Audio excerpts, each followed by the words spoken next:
Magic, magic, magic, magic, magic, magic, oh. Everybody knows the story of the three little pigs, or at least they think they do. But I let you in on a little secret. Nobody knows the real story because nobody has ever heard my side of the story. I am the wolf, Alexander T. Wolf. You can call me Al. I don't know how this whole big bad wolf thing got started, but it's all wrong. The real story is about a sneeze and a cup of sugar. This is the real story. Way back, in once upon a time, I was making a birthday cake for my dear old granny. I have a terrible sneezing cold. I ran out of sugar.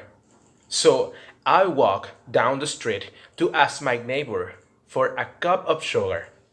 Now, this neighbor was a pig, and he wasn't too bright either. He had built his whole house of straw. Can you believe it? I mean, who in his right mind will be a house of straw? So, of course, the minute I knocked the door, I fell right in. I didn't want to just walk into someone else's house, so I called, little pig, are you in? But nobody answers. I was just about to go home without a cup of sugar for my dear old granny birthday cake. That's when my nose started to itch. I felt a sneeze coming on. Well, I off and I snuff. A great sneeze come here. And you know what? That whole darn straw fell down. And right in the middle of the pile of straw was the first little pig, dead as a doornail. He had been home the whole time. It seemed a shame to leave a perfectly good ham dinner lying there in the straw. So I ate up. I was feeling a little better, but I still didn't have my cup of sugar.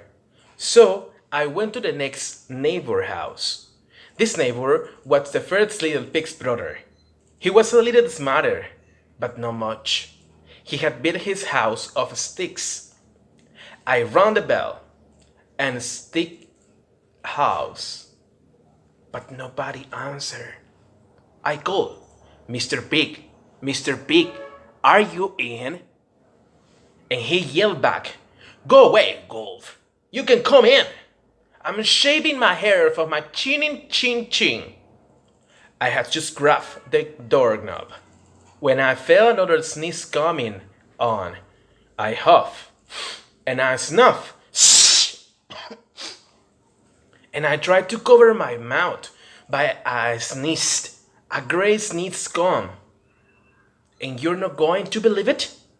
But this guy's house fell down, just like his little brother. When dust cleared, there was a second little pig, dead as doornail. Wolf's honor. Now you know how food will spoil if you leave it out in the open. So I did the only thing there was to do. I have a dinner again. Think of it as a second helping. I was getting awfully full. But my cold was feeling a little better, and I still didn't have that cup of sugar for my dear old granny birthday cake. So I went to the next house. This guy was the first and second little pig's brother. He must have been the brains of the family. He had built his house of bricks. I knocked the brick house.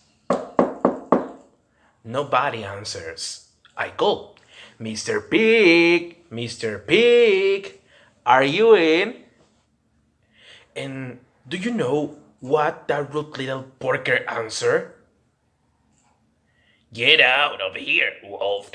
Don't bother me again.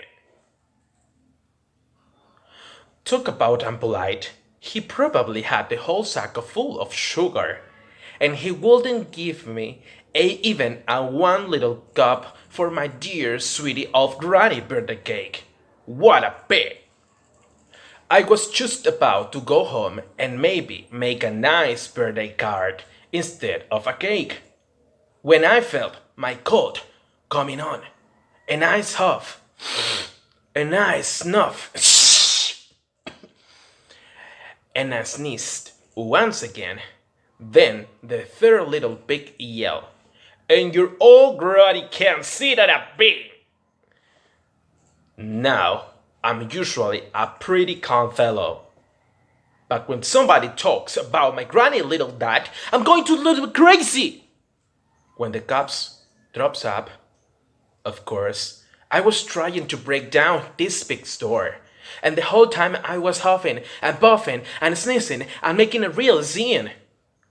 The rest, as they say, is history. The news reporter found out about the two pigs I had for dinner. They figure a sick guy going to borrow a cup of sugar didn't sound very exciting. So they jazzed up the story with all that huff and puff and blow your house down. And they made me the big bad wolf. That's it. The real story. I was framed. But maybe you could loan me a cup of sugar.